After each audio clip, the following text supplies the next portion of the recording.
Hey, I'm Steven here from Tiny House Listings, and I'm out here working in the shop today in my backyard and doing a little bit of flooring, and I thought I would take a quick moment and share this new tool that I got with you guys. Got it about a month ago. I had a chance to test it out, and I think it's a really cool device. I think you guys will like it, especially if you're planning to build a tiny house yourself or planning to do a lot of do-yourself type projects around the tiny house. So stay tuned. Alright, so this is called the Ryobi Airstrike. It shoots finishing nails, and what's really great about it, if you've ever used a nail gun, you'll know that you have to have a compressor, you have to have cords, you have to have electricity, all that good stuff. And this takes electricity as well to charge the battery, but I tend to do it especially when I'm out on my off-grid property. I can just charge it up using a solar panel, which is really great.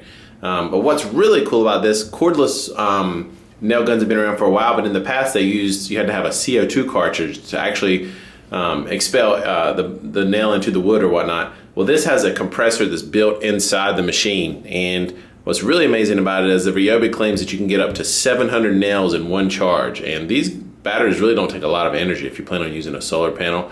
I actually bought an inverter too for my van where I can charge these up inside my van from the battery in the car when I'm working off-grid.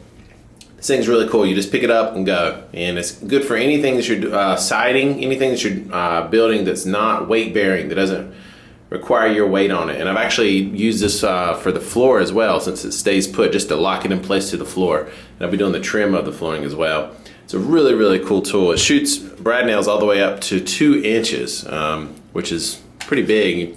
A lot of times you won't even use nails that big. To load the gun, you would do just like you normally do on most nail guns. You pull the tray back.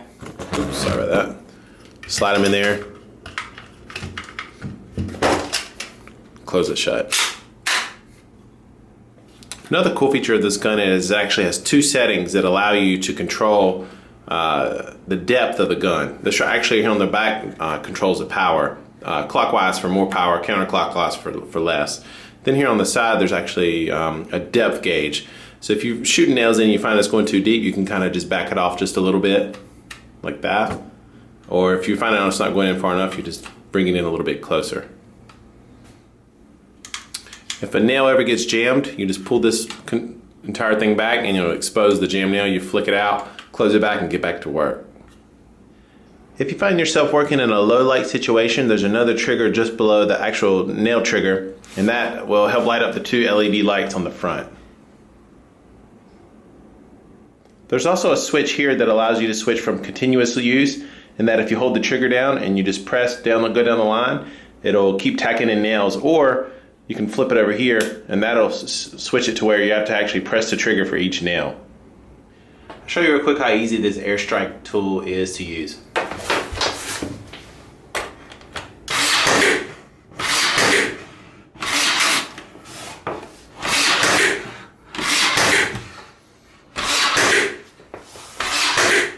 So that's the Ryobi Airstrike Finish Nailer. It's a really handy tool. I like it. I've used it on all my projects lately that require any kind of trim work or siding or anything like that. It's really handy. You can use it if you're working off-grid, if you have solar batteries and that type of thing, because it's right here. Like I said before, it doesn't take a lot of energy. Another cool thing that it has is a hook right here on the side.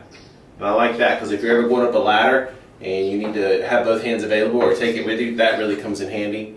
And another great thing too is that if you already have Ryobi tools, this battery is interchangeable with other tools, so it all fits together. So again, really cool tool. If you're planning on doing some DIY work around the house or when you're actually building your tiny house, this will really come in handy. So thanks for watching. See you in the next video.